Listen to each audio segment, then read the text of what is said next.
Hi friends, నేను మీ Shirisha. Welcome to our channel wonderful women. Friends, ఈరోజు వీడియోలో నేను మీకు చాలా healthy and protein rich banana స్మూతీని చాలా టేస్టీగా ఎలా చేసుకోవాలో షేర్ చేస్తున్నాను. వెయిట్ లాస్ అవ్వాలనుకునే వాళ్ళకి ఈ బనానా స్మూతీ చాలా హెల్ప్ అవుతుంది. మార్నింగ్ బ్రేక్ఫాస్ట్కి బదులుగా ఈ స్మూతీని తీసుకోవడం వల్ల లంచ్ టైం వరకు కూడా అసలు ఆకలి వేయద్దు, మధ్యలో ఏం తినాలని కూడా అనిపించదు. అంతేకాకుండా ఇది మన బాడీకి కావాల్సిన ప్రోటీన్స్ని, మినరల్స్ని పుష్కలంగా అందిస్తుంది, శక్తినిచ్చి నీరసం కూడా రాకుండా చేస్తుంది.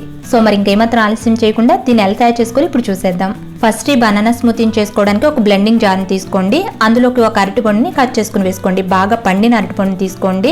పండిన అరటిపండు ఏంటంటే న్యాచురల్ గానీ చాలా స్వీట్ గా ఉంటుంది. సో దానివల్ల మనకి స్మూతీకి ఎక్స్ట్రా స్వీట్నెస్ కోసం ఇంకేమీ యాడ్ చేయాల్సిన అవసరం కూడా ఉండదు. మీరు ఇలా ఫ్రెష్ అరటి పళ్ళకు బదులు కావాలంటే ఫ్రోజన్ బనానాస్ ను కూడా యూజ్ చేసుకోవచ్చు. ఫ్రోజన్ బనానాస్ని తీసుకుంటే ఏంటంటే మనకి స్మూతీ ఇంకా క్రీమీగా చాలా థిక్గా వస్తుంది.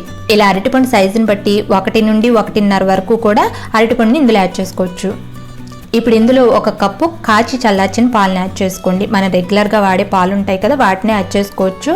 లేదంటే ఇంకా హెల్తీగా ఈ స్మూతీని మీరు తీసుకోవాలి అనుకుంటే సోయా పాలు కానీ, బాదం పాలు కానీ ఇలా వేటినైనా కూడా యాడ్ చేసుకోవచ్చు. నెక్స్ట్ ఇందులో 1 టేబుల్ స్పూన్ పీనట్ బటర్ని యాడ్ చేసుకోండి. ఇది హెల్త్కి చాలా మంచిదండి. ఇదేంటంటే మనకి కొవ్వు రూపంలో శరీరంలో పేరుకోదు. దీంట్లో మోనో అన్సాచురేటెడ్ ఫ్యాట్స్తో పాటు పోషక విలువలు కూడా పుష్కలంగా లభిస్తాయి. సో అధిక బరువు తగ్గాలనుకునేవారు దీన్ని వాడడం మంచిది. పీనట్ బటర్ని వాడుకునేటప్పుడు ఎప్పుడు కూడా బాగా కలుపుకుని అప్పుడు తీసుకోండి. తర్వాత స్మూతీకి ఎక్స్ట్రా స్వీట్నెస్ కోసం 2 టీ స్పూన్ల తేనెని యాడ్ చేసుకోండి. ఇది ఆప్షనల్ మాత్రమే. పండిన అరటిపళ్ళని తీసుకుంటే స్మూతీ కొంచెం తీగానే ఉంటుంది, అయినా కూడా సరిపోలేదనుకుంటే పంచదారలో కార్బోహైడ్రేట్స్ ఎక్కువగా ఉంటాయి కాబట్టి పంచదార బదులు తేనెని తీసుకోండి. మీరు ఈ తేనెకి బదులు కావాలంటే డేట్స్ని వాడుకోవచ్చు. డేట్స్ని యూజ్ చేస్తే మాత్రం చాలా సాఫ్ట్గా ఉన్న వాటిని తీసుకోండి. నేను ఇప్పుడు ఇందులో కొంచెం 1 పావు టీ స్పూన్ దాల్చిన చెక్క పొడి వేస్తున్నాను.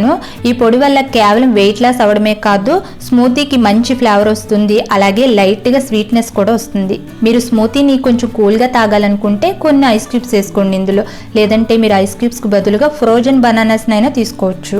ఇలా వీటినన్నిటిని యాడ్ చేసిన తర్వాత ఇప్పుడు వీటినన్నిటిని బ్లెండర్ లో హై స్పీడ్ లో అన్ని కూడా బాగా మిక్స్ అయ్యి స్మూత్ గా అయ్యేంత వరకు బ్లెండ్ చేసుకోవాలి.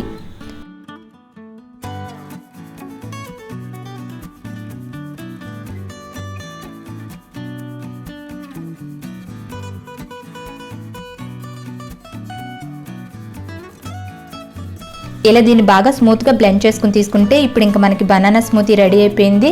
దీన్ని ఇలా ఒక సర్వింగ్ గ్లాస్లోకి తీసేసుకోండి.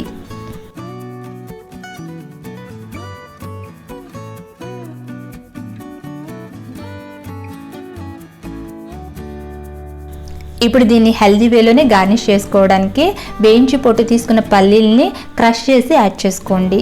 మీరు ఇలా వేరుశనగ పలుకుల బదులు పిస్తా, బాదం ఇలా మీకు నచ్చిన వాటిని కూడా యాడ్ చేసుకోవచ్చు. ఇవి స్మూతీ తాగేటప్పుడు మనకి అక్కడక్కడ తగులుతూ బాగుంటుంది. సో ఈ విధంగా మీకు నచ్చినట్టుగా గార్నిష్ చేసుకుని ఇంకా సర్వ్ చేసుకోవడమే. ఫ్రెండ్స్, ఈ వెయిట్ లెస్ బనానా స్మూతీని మీరు కూడా ఒకసారి ట్రై చేయండి.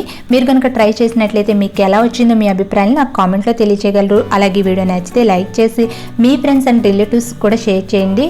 మరిన్ని ఇంట్రెస్టింగ్ వీడియోస్ కోసం ఈ ఛానల్ని సబ్స్క్రైబ్ కూడా చేయగలరు. Thank you for watching this video.